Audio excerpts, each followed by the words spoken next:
Welcome students. आज हम page number 3 start करेंगे। Writing a chemical equation. Chemical equation कैसे लिखेंगे? Is there any other shorter way for representing chemical equations? Chemical equations को लिखने का क्या कोई और छोटा तरीका है? इससे पहले हमने देखा था कि इक्वेशन को हम लैंग्वेज फॉर्म में या सेंटेंस फॉर्म में लिख रहे थे। उसके बाद हमने उसके फॉर्मूले लिखे, यानी कि वर्ड इक्वेशन लिखा। अब हम उससे भी सिंपल वे देखते हैं कि और सिंपल वे में हम केमिकल इक्वेशन को कैसे लिख सकते हैं। Chemical equations can be made more concise and useful if we use chemical formulae instead of words. तो हम वर्ड्स की जगह पर अगर केमिकल फॉर्मूले यूज़ करेंगे तो ये और ज़्यादा यूज़फुल और कंसाइज हो जाएगा, आसान हो जाएगा। A chemical equation represents a chemical reaction. Chemical equation जो है केमिकल रिएक्शन को रिप्रेजेंट करता है, मतलब जो भी केमिकल रिएक्शन हो रही है उसी को हम फॉर्मूले के फॉर्म में लिख देते हैं। इसे हम केमिकल इक्वेशन बोलते हैं। If you recall formulae of magnesium, oxygen and magnesium oxide, the ever word equation can be written as.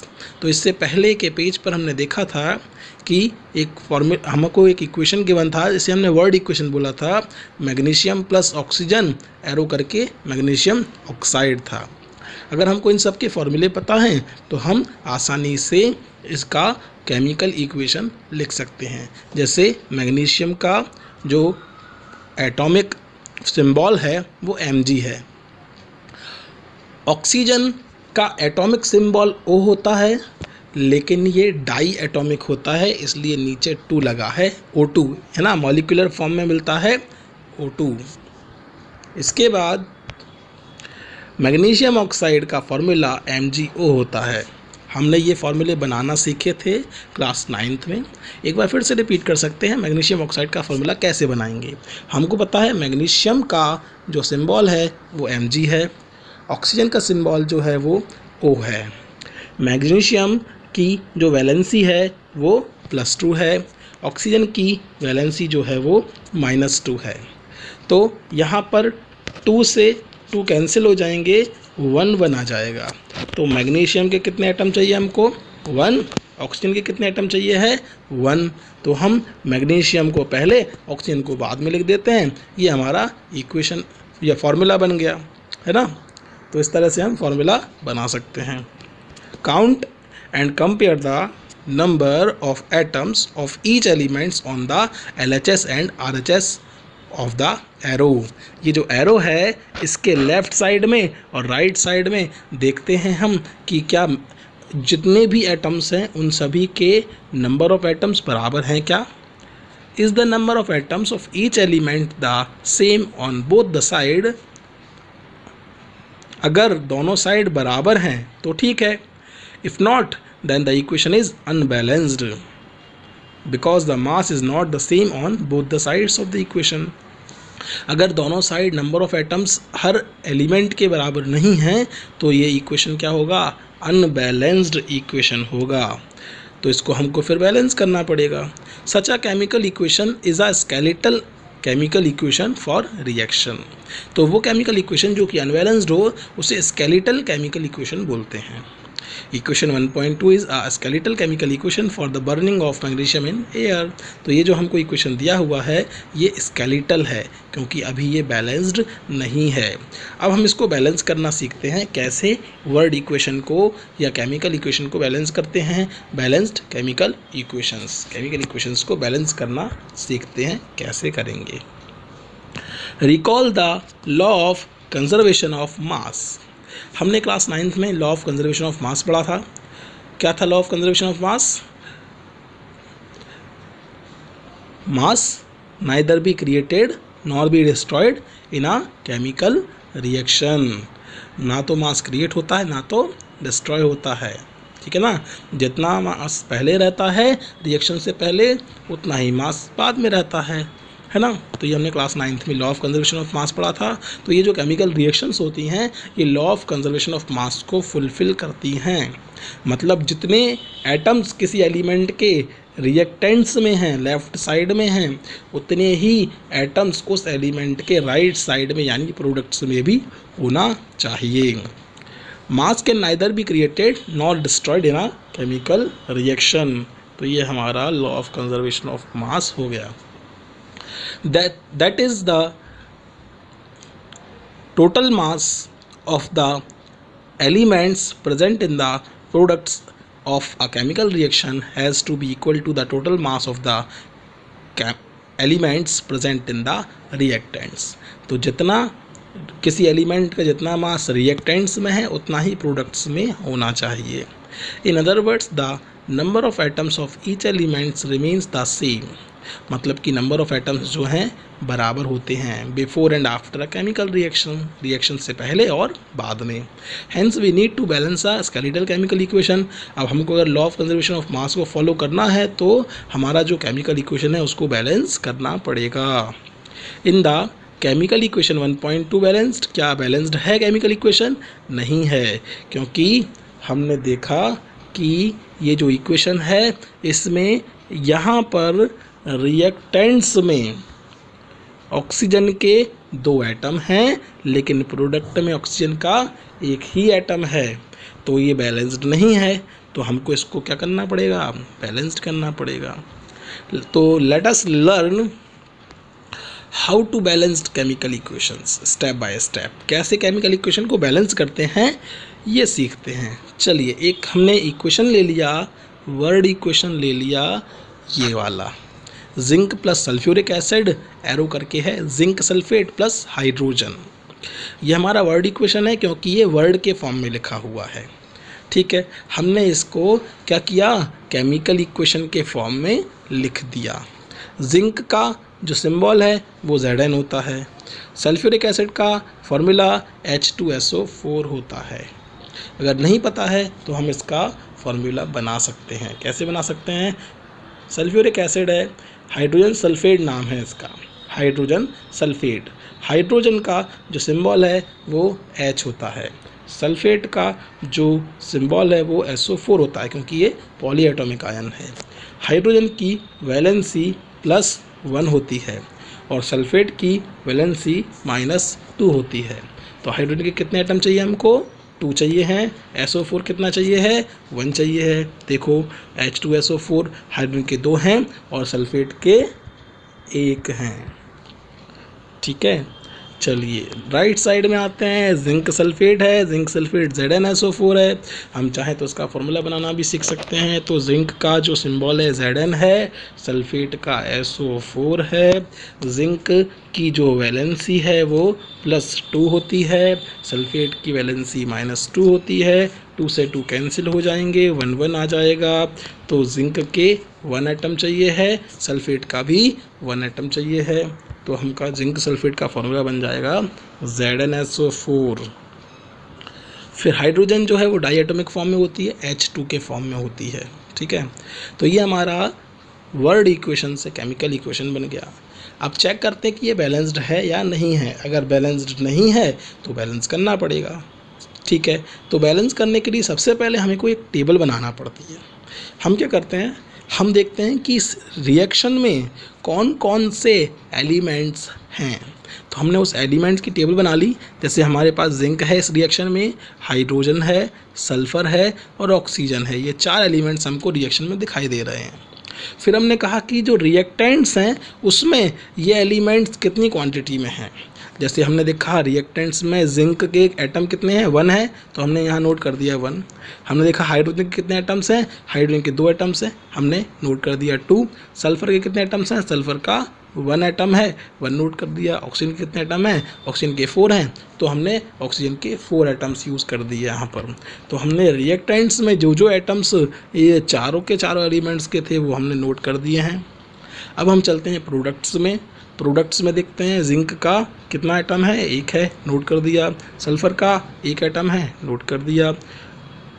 Oxygen के 4 एटम्स हैं, नोट कर दिए। हाइड्रोजन के 2 एटम्स हैं, नोट कर दिए। अब हम देखते हैं क्या रिएक्टेंट्स में और प्रोडक्ट्स में दोनों में ये जो एटम्स हैं वो बराबर क्वांटिटी में हैं। हमने कहा जिंक की बात करते हैं सबसे पहले, जिंक दोनों में 1 1 है, ठीक है। हाइड्रोजन देखते हैं 2 2 हैं, ठीक है। सल्फर देखते हैं 1 1 है, ठीक है। ऑक्सीजन देखते हैं 4 4 हैं, ठीक है। इसका मतलब क्या है कि जिस एलिमेंट के जितने एटम्स रिएक्टेंट्स में हैं उतने ही एटम्स प्रोडक्ट में भी हैं।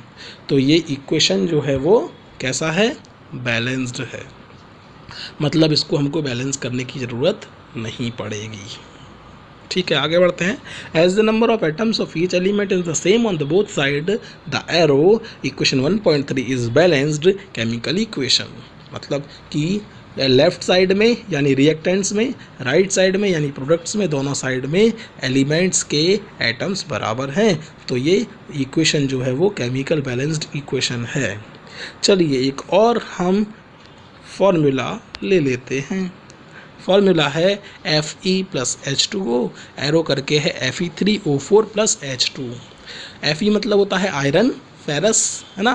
H2O वाटर का सिंबल है, फिर Fe3O4 है, H2 है। हमको इसको बैलेंस करना है, ठीक है। बैलेंस करना सीखते हैं इसको, स्टेप बाय स्टेप करते हैं। सबसे पहले हम क्या करेंगे, सबसे पहले जो हमारा इक्वेशन दिया हुआ था उस इक्वेशन में जो जो फॉर्मूले हमको दिए थे उन सभी के चारों तरफ क्या लगा देंगे, हम ब्रैकेट लगा देंगे। ब्रैकेट लगाने का सेंस क्या है, ब्रैकेट लगाने का सेंस ये है कि हमको इस फॉर्मूले में कोई छेड़छाड़ नहीं करना, अंदर, है ना, जो भी करना है बाहर करना है, ठीक है। पढ़ लेते हैं स्टेप 1 क्या है। To balance a chemical equation first draw boxes around each formula. हर फॉर्मूले के चारों तरफ हमने बॉक्स बना दिए। Do not change anything inside the boxes while balancing the equations. जब हम बैलेंस करेंगे इक्वेशंस को तो इस बॉक्स के अंदर के फॉर्मूले में कोई चेंज नहीं करना है। सेकंड स्टेप क्या है, सेकंड स्टेप जो हमने अभी देखी थी थोड़ी देर पहले वही है कि हम सारे एलिमेंट्स के रिएक्टेंट्स में जो एटम्स हैं, प्रोडक्ट्स में जो एटम्स हैं वो हम नोट कर लेते हैं। तो हमने देखा रिएक्टेंट्स में फेरस के कितने एटम्स हैं, 1 है, तो हमने रिएक्टेंट्स में फेरस के 1 एटम नोट कर लिए। रिएक्टेंट्स में हाइड्रोजन के कितने एटम्स हैं, 2 हैं, 2 नोट कर लिए। ऑक्सीजन के कितने हैं, 1 है, 1 नोट कर लिए। अब प्रोडक्ट्स में देखते हैं, प्रोडक्ट्स में Fe के कितने हैं, 3 एटम्स हैं, 3 नोट कर लिए। ऑक्सीजन के 4 एटम्स हैं, 4 नोट कर लिए। हाइड्रोजन के 2 एटम्स हैं, नोट कर लिए। अगर हम यहाँ से देखें तो रिएक्टेंट्स और प्रोडक्ट्स दोनों में हर एलिमेंट के एटम्स सेम नहीं हैं। देखो फेरस के रिएक्टेंट्स में 1 एटम है और प्रोडक्ट्स में 3 हैं, बराबर नहीं है। ऐसा तो नहीं हो सकता रिएक्शन से पहले आयरन का 1 एटम था और रिएक्शन के बाद 3 हो गए, ऐसा पॉसिबल ही नहीं है। जितने एटम्स रिएक्टेंट्स में होते हैं उतने ही प्रोडक्ट्स में होना चाहिए, क्योंकि law of conservation of mass को भी तो फॉलो करना है।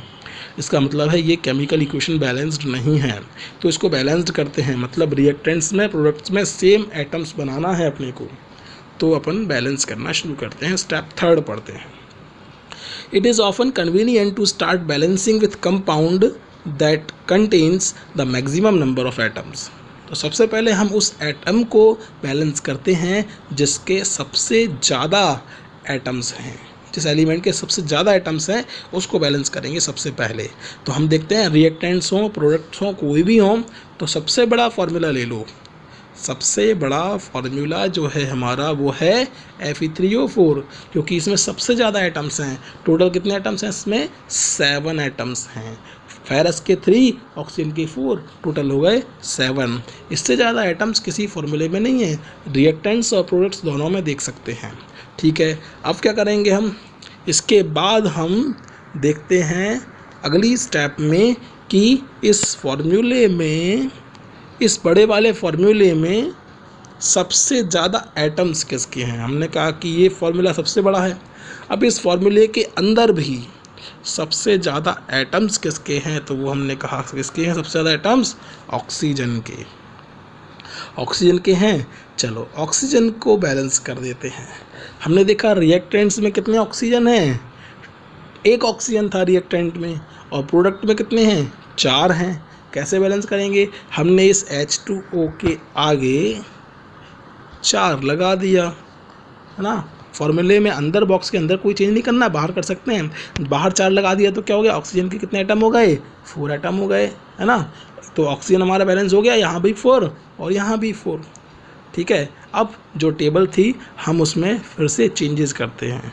उस टेबल में अब कुछ चेंजेस आ गए होंगे, है ना, तो हम उस टेबल में फिर से चेंजेस कर देते हैं।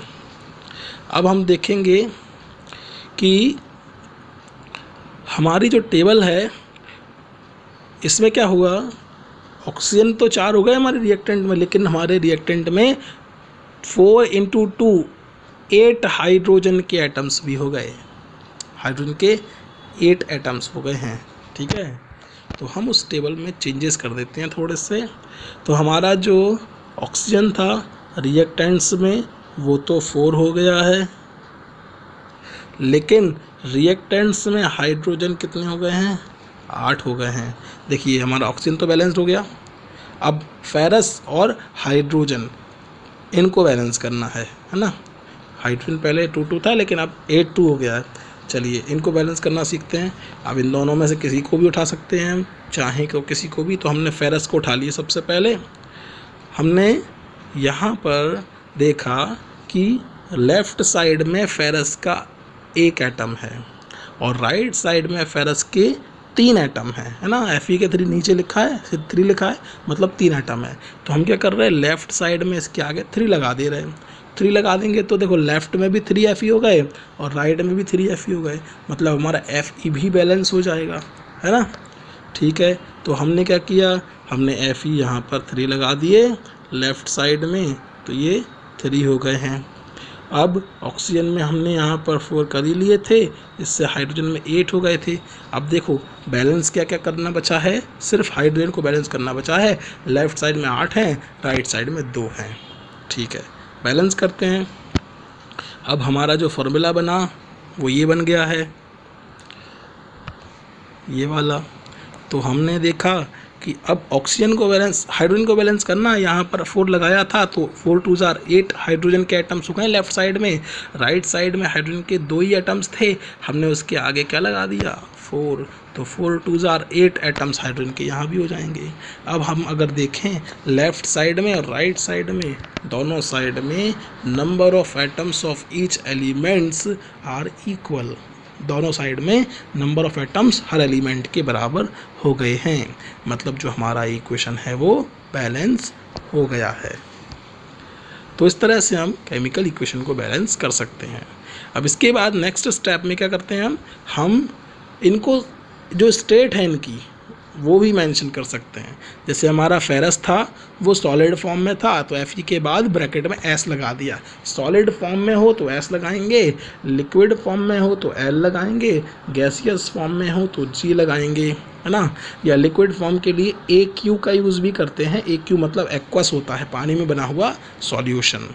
ठीक है, फिर इसके बाद अगर कोई गैस रिलीज़ हो रही है तो हम ऊपर की तरफ एरो बना देते हैं, तो गैस ऊपर की तरफ निकलती हुई बता देते हैं प्रोडक्ट्स में। अगर कोई प्रेसिपिटेट बन रहा है, अवक्षेप बन रहा है जो कि पानी में नीचे बैठ जाता है, तो हम उसको इस तरह के एरो से भी रिप्रेजेंट कर सकते हैं। तो इस तरह से हम इनकी स्टेट को भी रिप्रेजेंट कर देंगे। तो जैसे हमने यहाँ पर फेरस सॉलिड फॉर्म में था तो S लिख दिया, H2O पानी, लिक्विड पानी गैसियस फॉर्म में है यहाँ पर, है ना, वेपर है। फिर जो Fe3O4 है वो सॉलिड फॉर्म में है और H2 गैसियस फॉर्म में है। एक्चुअली में ये रिएक्शन पता है क्या है, ये रिएक्शन है लोहे पर जंग लगने वाली। देखो ये आयरन है, आयरन किससे रिएक्शन करता है, एटमॉस्फेरिक वाटर से, यानी कि वाटर वेपर से रिएक्शन करता है, इसीलिए तो गैसियस फॉर्म में है। जब ये वाटर वेपर से रिएक्शन करेगा तो ये जंग बन जाएगी Fe3O4, साथ में हाइड्रोजन गैस रिलीज़ हो जाएगी। तो इस तरह से हम केमिकल इक्वेशन को बैलेंस कर सकते हैं। और भी इक्वेशन हमको नीचे दिए हुए हैं, इनको हम बैलेंस करके सीख सकते हैं कि कैसे हमको इक्वेशंस को बैलेंस करना है। बाकी कुछ इक्वेशंस हमको एक्सरसाइज में भी दिए हुए हैं, तो वो आप बैलेंस करके सीखिए। ठीक है, तब तक के लिए आप ये एक्सरसाइज करके देखिए, फिर नेक्स्ट वीडियो में हम आगे बढ़ेंगे।